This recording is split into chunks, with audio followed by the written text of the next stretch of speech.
Hello friends, so we have completed the air pollution वाला part and now let's come to the water pollution and conservation part and इसमें सिर्फ फिर उसके बाद land degradation बचेगा तो वो वाला part हम अलग वीडियो में करेंगे। तो हम शॉर्ट वीडियोस बना रहे हैं कि आपको ज़्यादा टाइम ना लगे। ऐसा लगता है ना कि बहुत ज़्यादा हो रहा है, 1 घंटे का वीडियो हो रहा है, आप लोग नहीं पढ़ पाते हैं। तो थोड़े छोटे छोटे वीडियोस हम बनाने की कोशिश कर रहे हैं और जो भी बड़ा पार्ट है वो भी आपको पढ़ना तो पड़ेगा at the end because your exam is coming. So okay, so water pollution and conservation में अगर हम आपको बताएं तो वाटर पोल्यूशन एंड कंजर्वेशन से जनरली कुछ बॉडीज़ के बारे में पूछता है जो हमारी स्टेट सेंट्रल लेवल पे बनी हुई हैं। और दूसरी चीज़ जो पूछता है कि इस किसी मेटल से या किसी एलिमेंट से आपको कौन सी डिसीज़ होगी, उस हिसाब से क्वेश्चंस पूछते हैं। ठीक है, जैसे यूरेनियम का कंटामिनेशन आ चुका है, एक बार क्वेश्चन में आर्सेनिक वाला आ चुका है। तो इस टाइप के क्वेश्चंस जो है ज़्यादा आते हैं। ठीक है, तो आप क्वेश्चंस की चीज़ों को देखिए कि क्वेश्चंस किस टाइप से पूछे, उस हिसाब से हम पढ़ाई करेंगे। तो उसी हिसाब से मैं आपको पीटी 365 कंप्लीट करवा रही हूँ। मैं नहीं चाहती कि आप इररेलेवेंट चीज़ें पढ़ें, बिकॉज ऐसा होता है कि बहुत सारी चीज़ें दी रहती हैं और उसमें टाइम वेस्ट होता है हमारा पढ़ने में, जो हमारे लिए रेलिवेंट नहीं होती है। तो वही चीज़ें पढ़ें जो हमारे लिए एग्जाम पॉइंट ऑफ व्यू से रेलिवेंट है। ओके, तो मैं हर चीज़ें जो है आपको बताती जा रही हूँ कि क्या रेलिवेंट है क्या नहीं रेलिवेंट है, तो उस हिसाब से पढ़ें।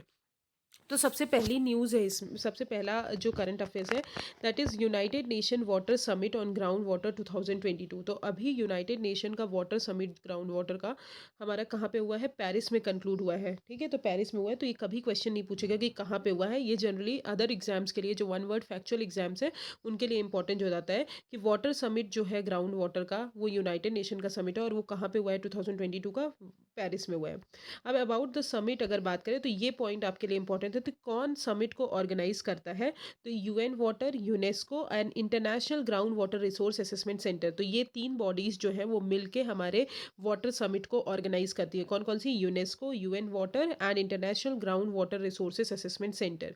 ठीक है, अब यही है ग्राउंड वाटर के लिए वाटर समिट किया है। तो ऑब्वियसली जो हमारा ग्राउंड वाटर है उसकी तरफ अटेंशन ब्रिंग करना, उसको देखना कि कितना हमारा लॉस हो रहा है ग्राउंड वाटर, कितना हमारा राइज हो रहा है ग्राउंड वाटर, वो सारी चीज़ों को देखना इंटरनेशनल लेवल पे। तो उसका एम यही होगा। Aim is very clear because when you read the heading, heading से ही आपको एम क्लियर हो जाता है कि ये किस लिए होगा। दूसरी चीज़, जैसे ही हमारा कंप्लीशन होगा ground water making the invisible visible campaign, जो कि इनविजिबल विजिबल कैंपेन जो है वो कौन रन करेगा, यूएन वाटर थ्रू आउट 2022। अब यूजेज जो है United nation water world development report का, वो बेस लाइन है। और SDG 6 जो है दैट इज़ वाटर से रिलेटेड है, ग्लोबल एक्सेलरेशन फ्रेमवर्क, जो हमारे कुछ एक्शंस को डिफाइन करेंगे कि हमको कैसे हमारा वाटर रिसोर्सेज को यूज़ करना है, नेचुरल रिसोर्सेज को यूज़ करना है सस्टेनेबल वे में और रिस्पॉन्सिबल वे में। ठीक है, तो this is all about this. 5 pillars हैं हमारे SDG 6 ग्लोबल एक्सेलरेशन फ्रेमवर्क के, जैसे कि डेटा इन्फॉर्मेशन हो गया, कैपेसिटी डेवलपमेंट हो गया, इनोवेशन, फाइनेंस एंड गवर्नेंस। अब ग्राउंड वाटर जो है वो अगर बात करें तो ग्राउंड वाटर जनरली हमारे रॉक्स और सॉइल्स में स्टोर किया जाता है। याद रखिए कि रॉक्स जो होते हैं और सॉइल जो होती है उसके अंदर स्टोर होता है। और 99% of the liquid fresh water जो है हमारे अर्थ में है। तो ठीक है, तो ग्राउंड वाटर ये हो गया। अब आपको पता है ग्राउंड वाटर से ऑलरेडी एक क्वेश्चन आ गया है NCERT में, वो दिया हुआ है कि कितना हम ग्राउंड वाटर, कितना हमारा फ्रेश वाटर है। तो वो हमने NCERT वाला पार्ट जो ज्योग्राफी का पढ़ाया था, तो उसमें जाके एक बार वाटर रिसोर्सेज जब हमने पढ़ाया उसमें जाके एक बार देख लीजिए आप। एंड इसमें जो आपको याद करने वाली चीज़ें हैं, दैट इज़ वाटर समिट कौन ऑर्गेनाइज करता है, तो UNESCO, UN water and international ground water resource assessment centre, what is the aim. एंड उसके अलावा जो है आपको कि कितना ग्राउंड वाटर कहाँ स्टोर होता है, हमारे रॉक्स और सॉइल्स में स्टोर होता है। 99% of the liquid fresh water जो है हमारे अर्थ में है। अब वाटर द रिलेटेड इन्फॉर्मेशन, तो अब यूएन वाटर क्या होती है। यूएन वाटर तो रिलीज करती है, डेवलप करती है ये, बट यूएन वाटर होती क्या है। ये एक यूनाइटेड नेशन यूएन वाटर है, तो यूनाइटेड नेशन एजेंसी होगी जो हमारे फ्रेश वाटर जितने भी सैनिटेशन रिलेटेड चीज़ें होती हैं उन मैटर्स को देखती है। फिर international ground water resources assessment centre क्या है, ये एक यूनेस्को का सेंटर है जो वर्क करती है विथ वर्ल्ड मेट्रोलॉजिकल ऑर्गेनाइजेशन। मैंने बहुत सारी रिपोर्ट इसके पहले आपको पढ़ाई है कि कौन सी report world meteorological organisation release करती है। तो वर्ल्ड मेट्रोलॉजिकल ऑर्गेनाइजेशन भी मैंने वहाँ इसके पहले वाले लेक्चर में पढ़ाया, तो वो जाके देखें। एंड फाइनेंशियली जो है नीदरलैंड इसको सपोर्ट करती है। ये क्या करती है, रीजनल और ट्रांस बाउंड्री लेवल असेसमेंट करती है ग्राउंड वाटर से रिलेटेड। और one of the flagship product है इसका global ground water information system. Okay, तो this is all about IGRAC and UN water. Now let's come to related news में dynamic ground water resource assessment report. तो dynamic ground water resource assessment report कौन release करता है? Ministry of Jal शक्ति। तो हमारी India की रिपोर्ट है ये, और ये रिपोर्ट कौन रिलीज़ करता है? मिनिस्ट्री ऑफ जल शक्ति रिलीज़ करती है। ये जो है पीरियोडिक इंटरवल्स पे कुछ जो हमारे स्टेट्स हैं, यूटीज़ हैं, और जो हमारे स्टेट यूटीज़ हैं, पीरियोडिक इंटरवल पे ये एक असेसमेंट करती है। तो carried out of periodic intervals jointly by कौन कौन करता है? सेंट्रल ग्राउंड वाटर बोर्ड और स्टेट और यूटीज़ जो है वो करती हैं। की हाईलाइट्स की अगर बात करें तो इंडिया जो है लार्जेस्ट यूज़र है ग्राउंड वाटर का, विथ 1/4 जो है टोटल ग्लोबल विड्रॉल, मतलब 1/4 of the total global withdrawal होता है, और लार्जेस्ट यूज़र है हमारे ग्राउंड वाटर का। और total annual ground water recharge जो है वो इंक्रीज़ हुआ है, और रेनफॉल कंट्रीब्यूट करते हैं 61% इन दिस। ठीक है, तो डायनेमिक आपको याद करने की क्या जरूरत है? Dynamic ground water resource assessment कौन रिलीज करता है? तो ministry of Jal Shakti release करती है, और ये पीरियोडिक इंटरवल्स पे कैरी आउट किया जाता है। कौन कौन करता है? Central ground water board and state and UTs. Other things are not important, just एक बार रीड आउट कर लीजिए, बस हो गया। Stages of ground water extraction की बात करें तो वो डिक्लाइन हुआ है। कैटेगरीज की बात करें तो 67% ग्राउंड वाटर जो है यूनिट्स जो है वो सेफ है, और ओवर एक्सप्लॉयटेशन के कारण हमारा ग्राउंड वाटर डिक्लाइन हुआ है। और 14% असेसमेंट यूनिट्स जो हैं वो ओवर एक्सप्लॉइट हुए हैं, 4% हमारे क्रिटिकल है। अब हम ओवर एक्सप्लॉइटेड, क्रिटिकल और सेफ का मतलब क्या होता है? ओवर एक्सप्लॉइटेड की अगर बात करें तो ग्राउंड वाटर जो है, जितना भी हमारा ग्राउंड वाटर रिप्लेनिश होता है, मतलब जितना भी हमारा ग्राउंड वाटर आता है, ऊपर आता है, उतना ही हम एक्सट्रैक्ट कर लेते हैं। एक्सट्रैक्शन जो है रिप्लेनिश से ज़्यादा एक्सीड हो रहा है तो उसको हम ओवर एक्सप्लॉइटेशन बोलेंगे। क्रिटिकल की अगर बात करें तो ग्राउंड वाटर एक्सट्रैक्शन जो है वो 90 to 100% हो जाए एक्सट्रैक्टेबल रिसोर्सेज से, तो उसको हम क्रिटिकल बोलेंगे। और सेफ कब बोलेंगे? ग्राउंड वाटर एक्सट्रैक्शन जब हम लेस देन 70% करें तो उसको हम सेफ बोलेंगे। तो these are the terms related to over exploitation, critical and safe for the ground water. Okay, so what are the points you have to remember? Water summit कौन organise करते हैं? 3 bodies. UN water क्या है? ISD RAC क्या है? और हमारा M क्या है इसका? दूसरी चीज़ आपको dynamic ground water resource assessment कौन रिलीज करते हैं? Ministry of Jal Shakti release करते हैं। Okay, so this is all about this news. Let's come to the next, water convention. अब वाटर कन्वेंशन की बात करें तो ये जो है हर साल न्यूज़ में रहता है। तो 2022 जो है, 2022 ईयर जो था वो 30th एनिवर्सरी थी हमारे United Nation economic commission for Europe, जो कि यूरोप्स वाटर कन्वेंशन। ठीक है, तो वाटर कन्वेंशन की अगर बात करें तो वाटर कन्वेंशन उसका फुल फॉर्म क्या है? Convention on the protection and use of trans boundary water courses and international lakes 1992। अब ये जो ट्रीटी है ये एक इंटरनेशनल लीगल इंस्ट्रूमेंट है जहाँ पे, और इंटर गवर्नमेंटल प्लेटफॉर्म है जहाँ पे सारी गवर्नमेंट जो है वाटर से रिलेटेड जितने भी इश्यूज़ है उसके लिए परफॉर्म करती है। ये जो है अडॉप्ट किया गया था हेलसिंकी 1992 में, और चालू कब हुआ था? 1996 में। और इनिशियली अगर बात करें तो रीजनल जो इंस्ट्रूमेंट थे उन्होंने नेगोशिएट करे था, फिर उसके बाद सारे यूएन मेंबर स्टेट जो है इसमें पार्टिसिपेट किए। अब एम क्या है? ऑब्वियसली हमको ट्रांस बाउंड्री जो हमारी वाटर रिसोर्सेज है उसको सस्टेनेबल वे में यूज़ करना। ठीक है, ठीक है।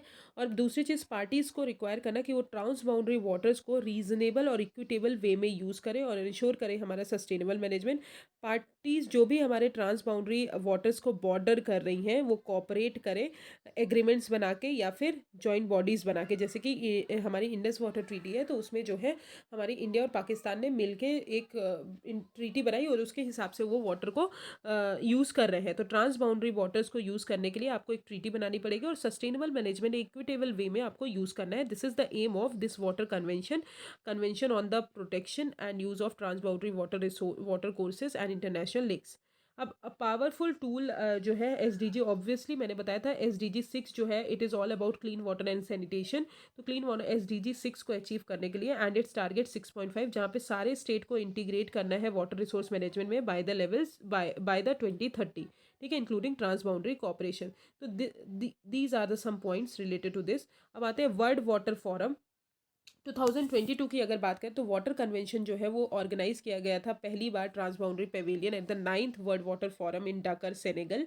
वर्ल्ड का लार्जेस्ट इवेंट जो है वाटर पे वो ऑर्गेनाइज किया जाता है हर 3 साल में, सिंस 1997 से ऑर्गेनाइज किया जा रहा है। कौन ऑर्गेनाइज करता है? वर्ल्ड वाटर काउंसिल ऑर्गेनाइज करते हैं, और ये यूनिक प्लेटफॉर्म प्रोवाइड करते हैं कि वाटर कम्युनिटी जो है, इंटरनेशनल वाटर कम्युनिटी जो है और की डिसीजन मेकर्स जो है जैसे कि गवर्नमेंट हो गए, सिविल सोसाइटीज़ हो गए, वो कोलैबोरेट करें वाटर चैलेंजेस से रिलेटेड।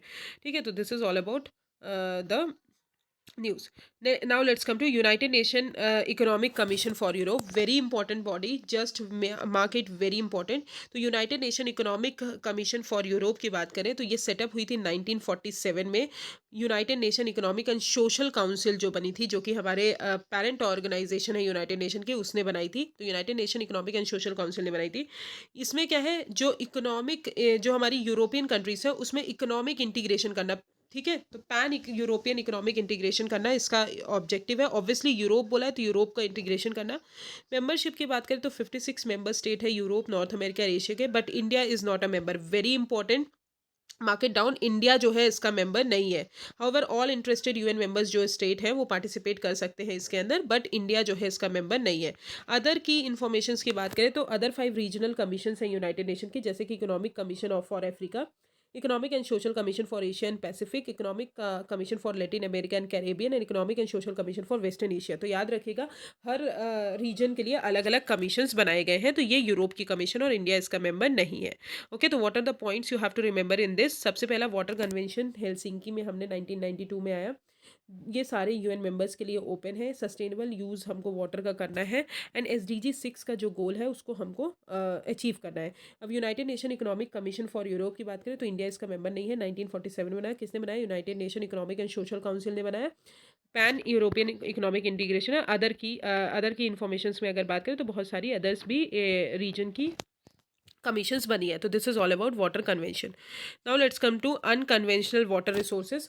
अब अनकन्वेंशनल वाटर रिसोर्सेज न्यूज़ में इसलिए है कि एक बुक बनी जिसमें अनकन्वेंशनल वाटर रिसोर्सेज पे था, उसका टाइटल था, और वो कंपाइल किसने की, एक्सपर्ट्स जो होते हैं United Nation university institute for water and environment health के, UNU institute integrated management of material fluxes and resources, and UN food and agriculture organisation, इन सब ने मिलके, इन सब के एक्सपर्ट्स ने मिलके एक बुक टाइटल की जिसका नाम था अनकन्वेंशनल वाटर रिसोर्सेज। अब what is non conventional and unconventional water resources. Unconventional water resources को नॉन कन्वेंशनल भी बोलते हैं। अब आपने पढ़ा होगा conventional energy and non conventional energy, I hope you know that. तो अब अनकन्वेंशनल वाटर रिसोर्सेज की बात करें तो कॉमनली वो वाटर्स जो हमारे मार्जिनल क्वालिटी के हों, जैसे कि सलाइन वाटर हो गए, ब्रैकिश वाटर हो गए, एग्रीकल्चर ड्रेनेज वाटर हो गए, अनट्रीटेड वेस्ट वाटर हो गए, तो जो ट्रीट नहीं हो उनको हम बोलते हैं अनकन्वेंशनल वाटर रिसोर्सेज, ठीक है, जिनकी क्वालिटी सही नहीं होती, मार्जिनल क्वालिटी के होते हैं, ठीक है, ड्रेनेज से रिलेटेड होते हैं, सलाइन वाटर से। जो हमारे जनरली रन ऑफ वाले वाटर होते हैं वो अनकन्वेंशनल वाटर रिसोर्सेज में आते हैं।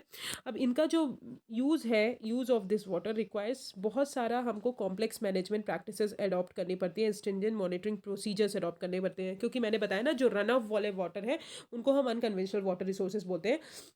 अब ये अनकन्वेंशनल वाटर रिसोर्सेज को कन्वेंशनल बनाने के लिए कि हम उसको यूज़ कर सकें, बहुत सारी प्रैक्टिसेस फिल्ट्रेशन वगैरह यूज़ करते हैं कि हम उसको फिल्ट्रेट कर सकें, सेडिमेंटेशन वाली चीज़ें यूज़ करते हैं, तो उनको हम बोलते हैं अनकन्वेंशनल वाटर रिसोर्सेज। अब यहाँ पे 6 ब्रॉड कैटेगरीज हैं हमारे अनकन्वेंशनल वाटर रिसोर्सेज की, यहाँ पे हम देख सकते हैं। पहला है harvesting water from air and ground. Air और ग्राउंड से जो भी वाटर आ रहा है उसको हम हार्वेस्ट करें, किस तरीके से, cloud seeding, rain enforcement, fog harvesting से। फिर fog harvesting and micro catchment rain water harvesting, जो लो कॉस्ट और लो इम्पैक्ट मेथड है, उसको यूज़ करें। डीसेलिनाइजेशन, ऑब्वियसली सॉल्ट्स को रिमूव करें हम वेस्ट वाटर से, फिर उसको फ्रेश वाटर में कन्वर्ट करें। Tapping fresh and brackish ground water from offshore and onshore. Reusing used water, जो भी यूज्ड वाटर है, म्यूनसिपल वेस्ट वाटर है, एग्रीकल्चर ड्रेनेज वाटर है, उसको हम रीयूज़ करें। Moving water physically to water scarce areas, जो भी हमारे वाटर स्कार्स एरियाज हैं वहाँ पे हम वाटर को फिजिकली मूव करें। And micro scale capture of rain water that would otherwise evaporate, ठीक है। तो these are the 6 categories of unconventional water resources. अब 6 कैटेगरीज आपको ये याद रखने की ज़रूरत है। और अनकन्वेंशनल वाटर रिसोर्सेज का मतलब होता है कि जो भी वाटर फ्रेश वाटर में अवेलेबल ना हो, जो इसको हम यूज़ नहीं कर सकते, उसके लिए हम बहुत सारे मेथड्स यूज़ करके उसके बाद ही हम उसको कन्वर्ट कर सकते हैं फ्रेश वाटर में और पीने के लिए यूज़ करते हैं, तो उनको हम बोलते हैं unconventional water resources. Now let's come to the grey water. Grey water जो है, जनरली ये न्यूज़ में इसलिए था कि 100% सेचुरेशन जो है ग्रे वाटर मैनेजमेंट का अभी अचीव कर लिया है तमिलनाडु के एक विलेज ने, ठीक है। ग्रे वाटर की अगर बात करें तो वो वाटर, वो वेस्ट वाटर जो हमारे बाथ टब्स, जो हमारे showers, hand basins, washing machines, dish washers, kitchen sinks, यहाँ से आते हैं, उनको हम ग्रे वाटर्स बोलते हैं। अब सिग्निफिकेंस ग्रे वाटर का क्या होता है, ऑब्वियसली हमारे ये पोटेंशियल जो हमारे एनवायरनमेंट है, अगर हम उसको रिसाइकल कर रहे हैं तो वो कहीं ना कहीं हमारे एनवायरनमेंट को हार्म करने में हार्म नहीं करेगा, और डिमांड जो है फ्रेश वाटर की वो रिड्यूस होगी क्योंकि हम उसको फ्रेश वाटर में कन्वर्ट करेंगे। रिलायबल वाटर रिसोर्सेज हमको मिलेगा, और गुड फर्टिलाइजर सोर्स मिलेगा ड्यू टू, क्योंकि इसमें हाई नाइट्रोजन और फॉस्फोरस कंटेंट होता है, ठीक है। तो गुड फर्टिलाइजर सोर्स भी मिलेगा। तो this is all about grey water. Now let's come to heavy metal contamination, very important topic for your exam, because the question already आ चुका है आपके पीटी प्रीलिम्स में। Okay, so heavy metal contamination की बात करें तो why it is in news, तो 75% जो रिवर है, मॉनिटरिंग स्टेशन है, उन्होंने रिपोर्ट किया है कि हमारा जो रिवर्स है वो बहुत ज़्यादा मेटल से पॉल्यूटेड है, as per the centre for science and environment report. तो centre for science and environment ने बोला है कि 75% ऑफ द रिवर जो है वो मेटल से कंटामिनेटेड है। अब बहुत सारे टाइप्स के मेटल्स होते हैं, बट मोर ऑन न्यूज़ में अगर बात करें तो हैवी मेटल्स की जो है वो इंपॉर्टेंट एलिमेंट्स होते हैं। हैवी मेटल्स हम बताएंगे अभी। तो मोर ऑन न्यूज़ में अभी पहले देख लेते हैं कि इन 1/4 ऑफ द मॉनिटरिंग स्टेशन अगर बात करें तो 117 रिवर्स जो है और ट्रिब्यूटरीज जो है हाईली टॉक्सिक है बिकॉज ऑफ मेटल कंटामिनेशन, और 7 स्टेट एंड यूटीज़ जो है अंडर थ्रेट है, जैसे कि असम, अरुणाचल प्रदेश, सिक्किम, बिहार, हिमाचल प्रदेश, जम्मू कश्मीर एंड लद्दाख। अब हैवी मेटल्स होते क्या है? हैवी मेटल्स जो होते हैं वो जनरली नेचुरली अकरिंग एलिमेंट होते हैं, अर्थ में वो नेचुरली प्रेजेंट होते हैं। इनका एटॉमिक वेट बहुत ज़्यादा होता है और डेंसिटी भी इनकी बहुत ज़्यादा होती है, जैसे कि लेड हो गए, आयरन हो गए, निकल, कैडमियम, आर्सेनिक, क्रोमियम, कॉपर, ये सब जो है नेचुरली एनवायरनमेंट में प्रेजेंट होते हैं। अब इफेक्ट्स क्या होता है? ऑब्वियसली हेल्थ पे अगर बात करें तो फिजिकल, मस्कुलर, न्यूरोलॉजिकल हमारा डैमेज होता है, पार्किंसंस, एल्जाइमर्स डिसीज़ होती हैं। एनवायरनमेंट की बात करें तो ये हमारे बायोडिग्रेडेबिलिटी को अफेक्ट करते हैं, और हमारे जो बायोडिग्रेडेबल वो है उनको डिग्रेडेबल, लेस डिग्रेडेबल बनाते हैं। प्लांट्स की बात करें तो सॉइल फर्टिलिटी को अफेक्ट करते हैं और फोटोसिंथेसिस को डिस्टर्ब करते हैं। अभी 2021 में आईआईटी मंडी ने अभी डेवलप किया है फिब्रस मेम्ब्रेन फिल्टर, जिसमें वो यूज़ कर रहे हैं बायोपॉलीमर बेस्ड मटेरियल, जो कि हमारे हैवी मेटल्स को वाटर सैंपल से क्या करेंगे? सेपरेट करेंगे। अब what are the other metals जो हमारे न्यूज़ में रहते हैं? तो पहला है आर्सेनिक। अब आर्सेनिक से कौन सी डिसीज़ होती है? आप याद रखिएगा, ब्लैक फुट डिसीज़ जो है आर्सेनिक से होती है। ये बहुत पेनफुल, और स्किन कंडीशन जो है इसमें बहुत ख़राब हो जाती है, ठीक है। लीवर और किडनी डिसीज़ हो सकती है, मल्टीपल कैंसर्स हो सकते हैं, लंग डिसीज़ हो सकती हैं। तो आपको सिर्फ इतना याद रखना है कि आर्सेनिक से हमको कौन सी डिसीज़ होती है, तो ब्लैक फुट डिसीज़ जो है आर्सेनिक से होती है। फिर फ्लोराइड से हमको फ्लोरोसिस डिसीज़ होती है, स्केलेटल फ्लोरोसिस, डेंटल फ्लोरोसिस। तो फ्लोराइड से हमको फ्लोरोसिस डिसीज़ होती है। मैग्नीज से अगर बात करें तो इंटेलेक्चुअल डेवलपमेंट जो होता है हमारा, उसको ख़त्म करती है, डैमेज करती है, तो उसमें मैग्नीज। फिर यूरेनियम की बात करें तो किडनी डैमेज होता है, बोन कैंसर इंक्रीज हो जाता है, तो यूरेनियम से ये। और नाइट्रेट की अगर बात करें तो ब्लू बेबी सिंड्रोम जो है नाइट्रेट से होता है, जिसको हम मिथे में ग्लोबिनीमिया भी बोलते हैं। तो ब्लू बेबी सिंड्रोम जो है नाइट्रेट से होता है। कैंसर के चांसेस इंक्रीज हो जाते हैं, थायराइड डिसीज होती है, ठीक है। तो दीज आर द नाइट्रेट। तो ब्लैक फुट डिसीज जो है आर्सेनिक से होती है, और नाइट्रेट से हमारी ब्लू बेबी सिंड्रोम होती है, और फ्लोराइड से फ्लोरोसिस होती है।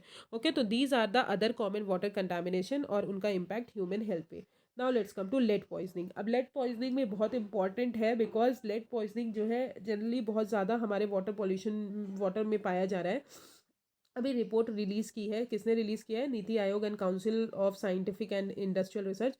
और उन्होंने बोला कि इंडिया का हेल्थ कंडीशन, वर्ल्ड का हाईएस्ट हेल्थ जो प्रॉब्लम्स है वो इंडिया बियर कर रहा है because of lead poisoning.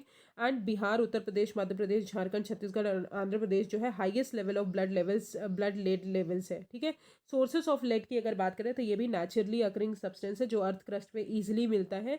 Mining, स्पेल्टिंग और डिफरेंट इंडस्ट्रीज जो है, जो भी उनके वेस्ट निकलता है वहाँ से मिलता है। हाउस होल्ड प्रोडक्ट से भी मिलता है, जैसे कॉस्मेटिक प्रोडक्ट्स हो गए, जो हम लिपस्टिक वगैरह यूज़ करते हैं उनमें भी मिलता है। और ये प्रिंटेड सर्किट बोर्ड्स और बैटरीज में भी मिलता है, एंड पॉटरीज और वाटर बॉडीज़ में भी मिलता है, ठीक है। तो लेड पॉइजनिंग जो है हर जगह मिलता है, आप ये याद रखिएगा। अब हेल्थ इंपैक्ट्स क्या है लेड्स के? पहली चीज़ की हेडेक, न्यूसिया, ठीक है, स्टमक आपको प्रॉब्लम हो रही है तो वो सारी होती है। फिर प्री मैच्योर बर्थ्स होता है, जो भी प्री मैच्योर बेबी का बर्थ होता है उसके वेट लूज़ होता है, न्यूबॉर्न्स जल्दी ख़त्म हो जाते हैं। लेड एक्सपोजर कहीं ना कहीं हमारी बॉडी को ससेप्टेबल बनाता है एनीमिया के लिए, तो हीमोग्लोबिन फॉर्मेशन जो है हीमोग्लोबिन का, उसको प्रिवेंट करता है। और लार्ज एक्सपोजर जो है कहीं ना कहीं हमारे ब्रेन को अफेक्ट करता है, स्पेशली चिल्ड्रन, एंड आईक्यू को लोअर करता है। तो these are the health impacts of lead. Okay. So lead हो गया, हैवी मेटल्स हो गया एंड अदर मेटल्स जो हमने पढ़े, तो वो इंपॉर्टेंट है आपके उसके लिए, तो आप प्लीज़ पढ़ लीजिएगा, एक बार और रीड आउट कर लीजिएगा और एक बार और वीडियो देखिएगा। और मैं आपको एक चीज़ और बता दूं, जितना से ज़्यादा हो सकता है उतना वीडियो शेयर करिए, बिकॉज आप वीडियो जब शेयर करते हैं ना तो लोग देखेंगे और आपके फ्रेंड्स, जैसे आपने 4-5 का ग्रुप बनाया और आपके फ्रेंड्स ने कुछ पढ़ा और मेरे इस वीडियो से, और उसके बाद आपने कुछ पढ़ा, तो आप लोग डिस्कस कर सकते हैं चीज़ें, तो आपको जल्दी याद होगी। और इसके बाद तो हम क्वेश्चंस तो करवा ही रहे हैं, एमसीक्यू सेशन, तो एनवायरनमेंट का भी हम एमसीक्यू सेशन जल्दी ही करवाएंगे जैसे ही कंप्लीट हो जाएगा एनवायरनमेंट। ओके। सो प्लीज़ आप लोग देखिए एंड जो भी आप लोग कमेंट्स कर रहे हैं उसके लिए थैंक यू सो मच। और जो भी हम हमारे में थोड़ी अगर आपको लगता है कि हमारे में सुधार की ज़रूरत है, हम वो जल्दी सुधार करने की कोशिश करेंगे। ओके। अब पर एंड फ्लोरो एल्काइल सब्सटेंसेस, तो पर एंड पॉलीफ्लोरो एल्काइल सब्सटेंसेस जो है, अभी न्यू रिसर्च ने सजेस्ट किया है कि रेन वाटर जो है, जो भी हमारा रेन वाटर है, जो भी हमारी बारिश हो रही है, वो वाटर जो है पर एंड पॉलीफ्लोरो एल्काइल सब्सटेंस से कंटामिनेटेड है। अब पर एंड पॉलीफ्लोरो एल्काइल सब्सटेंस होते क्या है, ये केमिकल्स हैं जहाँ पे पार्शली और कंप्लीटली फ्लोरिनेटेड कार्बन चेन्स रहती हैं। फ्लोरिनेटेड कार्बन चेन्स मतलब फ्लोरीन और कार्बन का जो होता है वो चेन बना रहता है, उसके कारण जो है वो बहुत सारे लेंथ के होते हैं, उसके कारण हमारा रेन वाटर इफेक्ट हो रहा है। अब ये जो है फॉरएवर केमिकल्स हैं, इनको फॉरएवर केमिकल्स इसलिए बोला जाता है क्योंकि फ्लोरिनेटेड कार्बन जो चेन्स होती हैं वो बहुत सारे कार्बन चेन से बनी हो जाती हैं, इसलिए उसको हम डिग्रेड करना ईजी नहीं है। एनवायरमेंटली अगर बात करें तो डिग्रेड करना ईजिली नहीं है, बिकॉज बहुत सारा चेन बना रहता है। अब पर एंड पॉलीफ्लोरिनेटेड पर एंड पॉलीफ्लोरो एल्काइल सब्सटेंस की अगर बात करें, जैसे पर फ्लोरो ऑक्टेन सल्फोनिक एसिड होता है, फिर पल फ्लोरो ऑक्टेनिक एसिड होता है, जो कि हमारे ये जो सब्सटेंसेस हैं, एसिड्स हैं, स्टॉकहोम कन्वेंशन जो परसिस्टेंट ऑर्गेनिक पॉल्यूटेंट है उसके अंदर बैंड है। ठीक है, तो उसके अंदर ये लिस्टेड है। अब कंसर्न्स क्या क्या है, अगर हम पर and polyfluoro alkyl substances use कर रहे हैं तो ऑब्वियसली ये पीपल के ब्लड और एनिमल्स के ब्लड में मिल जाते हैं। हाई एक्सपोजर जो है कहीं ना कहीं हेल्थ रिस्क बढ़ाता है, फर्टिलिटी डिक्रीज करता है, डेवलपमेंटल जो इफेक्ट्स है चिल्ड्रन में उसको खत्म करता है, कोलेस्ट्रॉल लेवल बढ़ाता है, हार्मोन्स को डैमेज करता है, किडनी को डैमेज करता है, और इसको डिफिकल्ट है कि हम उसको कैप्चर करें और डिस्ट्रॉय करें, क्योंकि इसके लिए जनरली ज़्यादातर वो चीज़ें नहीं बनी है, तो डिफ़िकल्ट है कैप्चर करना और डिस्ट्रॉय करना। अब मेजर कैसे हम रिड्यूस कर सकते हैं इन कंटामिनेशन को, तो पहली चीज़ सेफ डिस्पोजल करें पीएफएएस का, जैसे कि फिल्ट्रेशन वगैरह यूज़ करके, इंसिनरेशन प्रोसेस यूज़ करेंगे, फेज आउट करें हम इन प्रोडक्ट्स का under Stockholm convention, alternatives use करें, तो these are the measures to reduce PFAS. अब कॉमन यूजेस जहाँ पे हमारा per and polyfluoro alkyl substances use होते हैं, तो नॉन स्टिक जो तवे होते हैं, बेकिंग वेयर होते हैं, उसमें हम यूज़ करते हैं, फायर फाइटिंग फोम्स होते हैं, फिर वाटर एंड ऑयल प्रूफ एवरल्स जो होते हैं वहाँ पे भी ये लगा होता है, स्टेन रेसिस्टेंट कारपेट्स जो होते हैं, फिर बायोसाइड्स हाउस होल्ड एजेंट्स जैसे क्लींजिंग एजेंट्स वगैरह, स्प्रेज वगैरह यूज़ करते हैं उसमें भी होता है, और फूड पैकिंग जो होती है उसमें भी यूज़ होते हैं।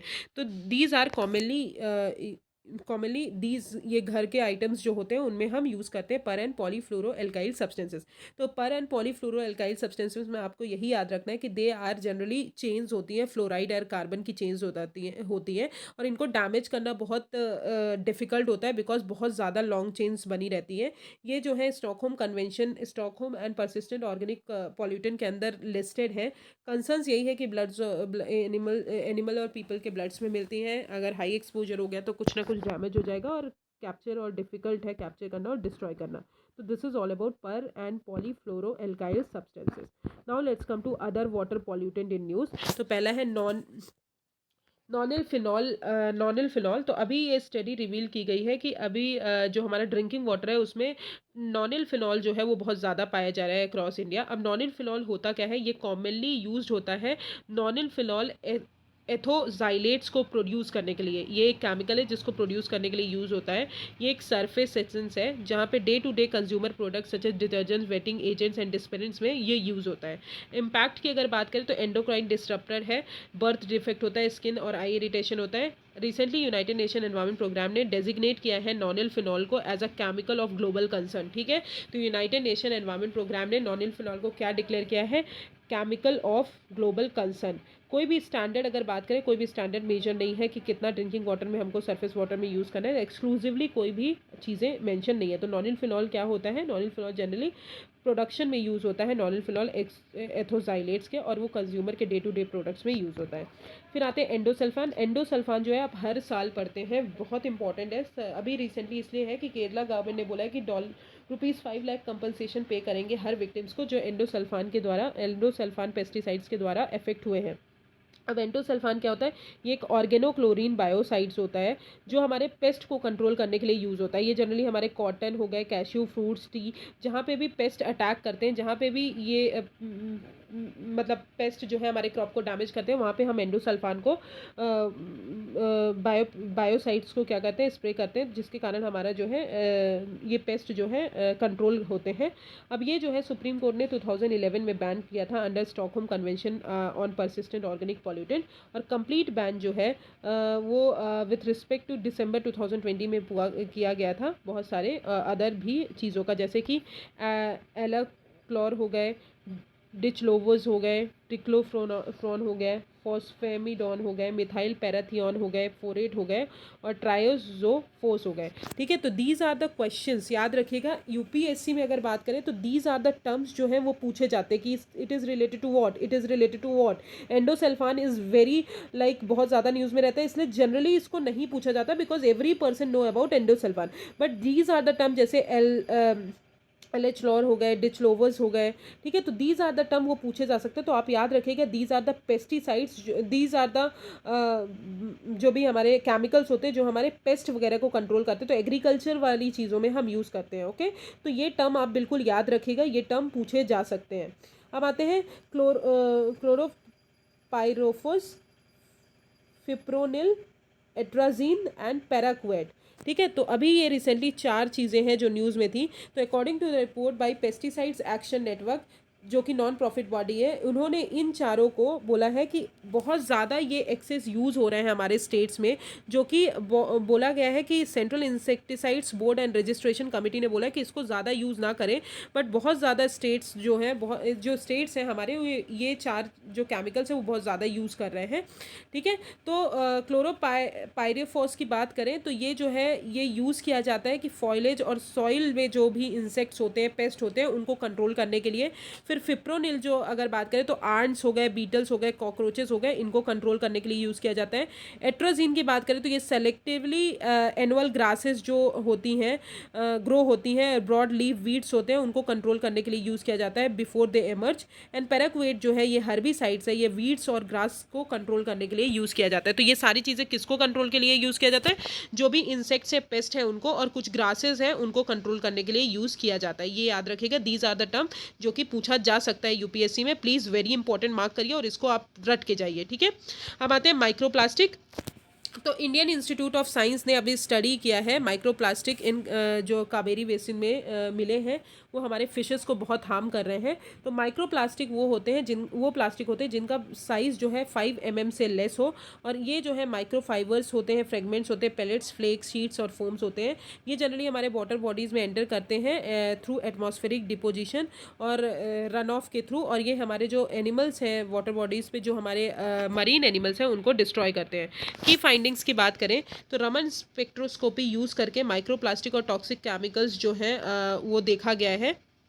तो chemicals containing the cyclohexyl group are commonly used. Generally ये केमिकल्स जिसमें साइक्लोहेक्साइल ग्रुप होता है वो एग्रीकल्चर में यूज़ किए जाते हैं और फार्मास्यूटिकल इंडस्ट्रीज़ में। अब रमन स्पेक्ट्रोस्कोपी की बात बताएं तो रमन इफेक्ट आपने पढ़ा होगा। ये non destructive chemical analysis technique है जो कि हमारे डिटेल्ड इन्फॉर्मेशन प्रोवाइड करता है केमिकल स्ट्रक्चर, फेज और मॉलिकुलर इंटरेक्शन की। ठीक है, तो this is all about microplastic. एक बार क्वेश्चन पूछा जा चुका है माइक्रोप्लास्टिक में, तो इसलिए याद रखिए।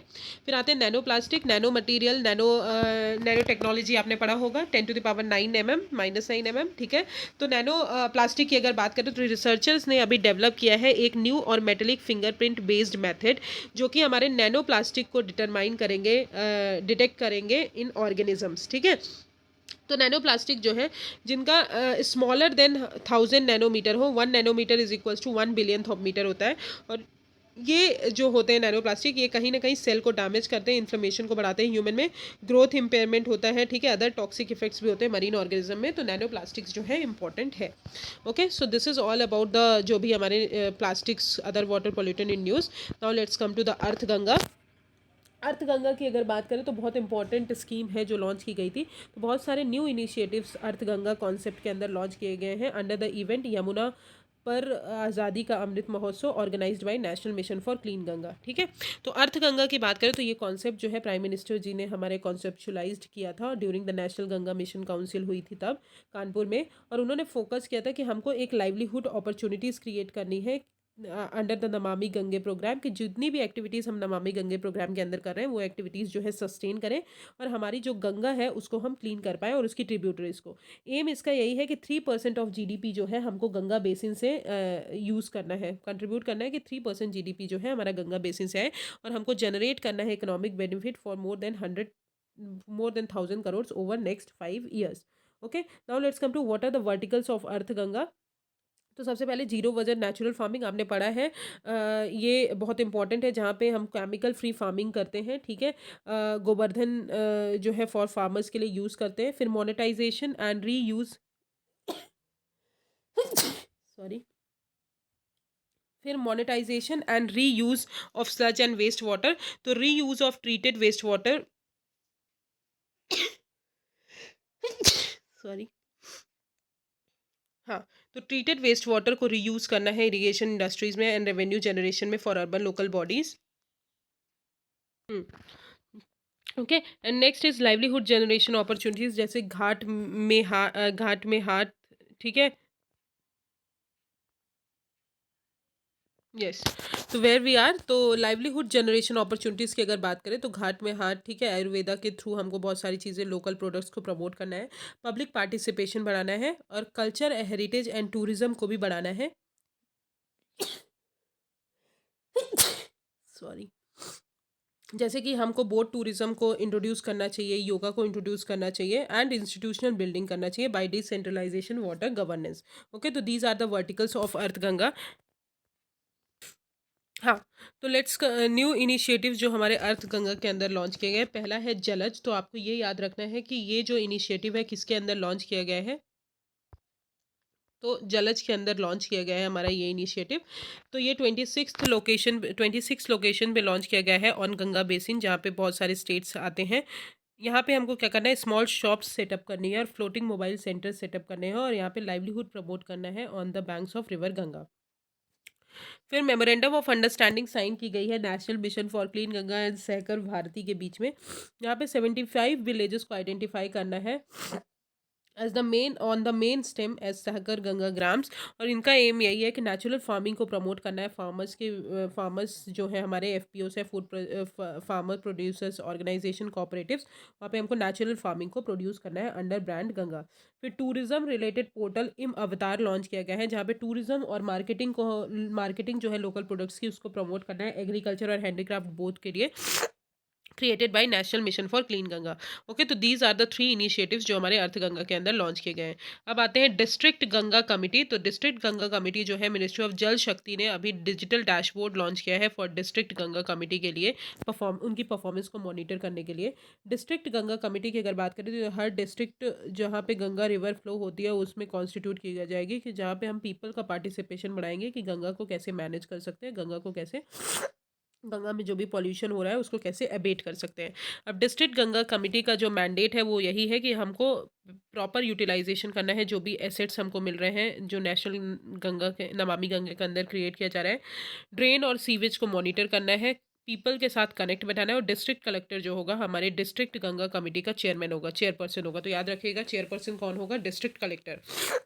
फिर आते हैं स्टॉकहोम वाटर वर्ल्ड वीक 2022। अब वर्ल्ड वाटर वीक की अगर बात करें तो ये ऑर्गेनाइज खुद करता है स्टॉकहोम इंटरनेशनल वाटर इंस्टीट्यूट जो है वो ऑर्गेनाइज करते हैं, जो हमारे ग्लोबल लेवल पे वाटर इश्यूज़ को देखते हैं। और सीवी जो है दैट इज़ स्टॉकहोम सीवी जो है स्टॉकहोम इंटरनेशनल वाटर इंस्टीट्यूट जो है ये एक नॉन प्रॉफिट इंस्टीट्यूट है, जहाँ पे बहुत सारे एक्सपर्ट्स जो हैं वाटर गवर्नेंस से रिलेटेड चीज़ें एक्सपर्टीज़ बताते हैं, from sanitation and water resource management to water diplomacy. Okay, तो this is all about Stockholm water world water week. Now let's come to other initiatives for water conservation. तो सबसे पहले आता है भारत टैप। भारत टैप किसने launch किया है वो इंपॉर्टेंट हो जाता है, तो ministry of housing and urban affairs ने लॉन्च किया है भारत टैप। ठीक है। अब इस ये जो है किसके अंदर किया गया है, अटल जो अमृत स्कीम है, जहाँ पे रिजुविनेशन एंड ट्रांसफॉर्मेशन अमृत 2.0 और स्वच्छ भारत मिशन के अंदर लॉन्च किया गया है। इसका एम यही है कि हमको लो फ्लो और सैनिटरी वेयर जो है एट स्केल प्रोवाइड करना है, जहाँ पे हम वाटर कंजम्पशन जो है सोर्स पे रिड्यूस कर पाएँ और हमारा वाटर जो है उसको हम सेव कर पाए, 40% ऑफ द वाटर सेव कर पाएँ। ठीक है। भारत टैप किसने लॉन्च किया, ministry of housing and urban affairs ने किस मिशन के अंदर, अमृत और स्वच्छ भारत मिशन के अंदर लॉन्च किया है। फिर आते हैं निर्मल जल प्रयास, तो ये भी ministry of housing and urban affairs ने लॉन्च किया है, जो कि किसके अंदर इनिशिएटिव किसका है, नेशनल रियल ई स्टेट डेवलपमेंट काउंसिल का इनिशिएटिव है। ठीक है। तो इसका एम यही है कि जो भी ग्राउंड वाटर है उसको हमको मैप करना है और 500 करोड़ जो लीटर्स है वाटर को पर एनम सेव करना है। इस इनिशिएटिव्स में हमको यही करना है कि हमारे वाटर को सेव करना है और उसको ईजिली डिसेमिनेट करना है। अब नेशनल रियल ई स्टेट डेवलपमेंट काउंसिल क्या है, ये एक ऑटोनॉमस सेल्फ रेगुलेटरी बॉडी है जो स्टैब्लिश हुई थी 1998 में under the aegis of ministry of housing and urban affairs के अंदर। और ये हमारे सारे रियल एस्टेट सेक्टर में जितना भी वाटर है के इन्फ्लुएंस है वो सारी चीज़ें देखती है। अब ये स्टैब्लिश किया माही, उन्होंने एक विमेन एंटरप्रेन्योरशिप, विमेन को एम्पावर करने के विमेन्स विंग भी बनाया, जहाँ पे विमेन का पार्टिसिपेशन रियल स्टेट सेक्टर में बढ़ाने के लिए बनाया। तो निर्मल जल प्रयास ministry of housing and urban affairs ने लॉन्च किया है। फिर आते हैं नेशनल वाटर अवार्ड्स, तो मिनिस्ट्री ऑफ जल शक्ति जो है नेशनल वाटर अवार्ड देती है। तो मिनिस्ट्री ऑफ जल शक्ति ने अभी 4th national water award launch किया है ऑन राष्ट्रीय पुरस्कार पोर्टल। इसका एम यही है कि जितने भी स्टेट्स, जो भी स्टेट्स हो गए, इंडिविजुअल्स हो गए, हमारे सिविल सोसाइटीज़ हो गई, जो भी वो वर्क करते हैं हमारे वाटर से रिलेटेड, और गवर्नमेंट का विजन जो है जल समृद्ध भारत, उसको एनकरेज करते हैं, उसको रिकग्नाइज करते हैं, तो उसको जो है दिया जाएगा। एम यही है कि पब्लिक को सेंटिसाइज करना कि वो वाटर के बारे में जाने और मोटिवेट करना कि वाटर का यूसेज जो है, वाटर यूसेज प्रैक्टिस को चेंज करें और सेव करें वाटर जितना से ज़्यादा हो जाता है। और जो भी अवार्ड्स विनर्स हैं उनको ट्रॉफी, कैश प्राइज, ये सारी चीज़ें मिलेंगी। अब आते हैं जलदूत ऐप। जलदूत ऐप की अगर बात करें तो मिनिस्ट्री ऑफ रूरल डेवलपमेंट ने लॉन्च किया। याद रखिएगा, जलदूत से ये मत समझ लीजिएगा मिनिस्ट्री ऑफ जल शक्ति। जलदूत जो ऐप है वो मिनिस्ट्री ऑफ रूरल डेवलपमेंट ने लॉन्च किया है कि जो भी हमारे ग्राउंड वाटर लेवल है उसको चेक करना कुछ विलेजेस में, सेलेक्टेड विलेजेस में। अब ग्राम रोजगार सहायक जो है वो वाटर लेवल को मेजर करेंगे ऑफ सेलेक्टेड जो भी वेल्स हैं ट्वाइस सही है, और डेटा जो कलेक्ट होगा as part of gram panchayat development plan के थ्रू सेलेक्ट मतलब यूटिलाइज किया जाएगा। स्वच्छ सुजल प्रदेश की बात करें तो अंडमान एंड निकोबार जो है इंडिया का पहला स्वच्छ सुजल प्रदेश बना है। तो स्वच्छ सुजल प्रदेश सर्टिफिकेशन जो है ये मिनिस्ट्री ऑफ जल शक्ति प्रोवाइड करती है और इसके कुछ कंपोनेंट है, अगर आप इन तीनों कंपोनेंट में पास हो गए तो आपको दिया जाएगा। जैसे कि safe and secure drinking water supply, ODF plus होना चाहिए, मतलब solid and liquid waste management होना चाहिए, और क्रॉस कटिंग इन्वेंशन होने चाहिए लाइक कन्वर्जेंस, एक्शन प्लानिंग और इन्फॉर्मेशन एजुकेशन कम्युनिकेशन। ये 3 चीज़ें अगर आपने कर ली तो आपको स्वच्छ सुजल प्रदेश का अवार्ड मिला जाएगा। तो अंडमान एंड निकोबार आइलैंड जो है ये पहला है इंडिया का स्वच्छ सुजल प्रदेश, और ये कौन देता है, मिनिस्ट्री ऑफ जल शक्ति देती है। ठीक है। फिर आते हैं प्रे जल सर्वेक्षण। प्रे जल सर्वेक्षण, तो ministry of housing and urban affairs ने अभी एक ग्राउंड सर्वे कंडक्ट किया है पेय जल सर्वेक्षण से रिलेटेड, अंडर अटल अमृत स्कीम के अंदर। तो पेय जल सर्वेक्षण जो है ये एक मॉनिटरिंग टूल है जो हमारे अमृत मिशंस को मॉनिटर करता है कि कितना हमने अमृत मिशन में अमृत मिशन को अचीव कर लिया, अर्बन ट्रांसफॉर्मेशन और रेजुविनेशन को। एम इसका यही है कि कंपटीशन, जो भी हमारी यूनियन अर्बन लोकल बॉडीज़ हैं और सिटीज़ हैं उनमें हेल्दी कंपटीशन करवाना, और की फोकस है कि वाटर यूटिलिटी सर्विसेज, वाटर कैसे आप यूज़ कर रहे हो, वाटर बॉडीज़ कैसे यूज़ कर रहे हो, नॉन रेवेन्यू वाटर एस्टिमेशन, इन सारी चीज़ों को देखना। ये सेल्फ असेसमेंट पे बेस्ड है, और थर्ड पार्टी एजेंसी जो है दैट इज IPSOS, एक प्राइवेट फर्म है, वो ये सर्वेक्षण को कंडक्ट करेगी। तो पेय जल सर्वेक्षण जो है ministry of housing and urban affairs का प्रोग्राम है जो कि अमृत स्कीम को मॉनिटर और एक्सेलरेट करता है। ठीक है। तो this is all about water pollution. I will start land degradation tomorrow. Thank you so much. If you have any problem just comment me on the comment section. Thank you.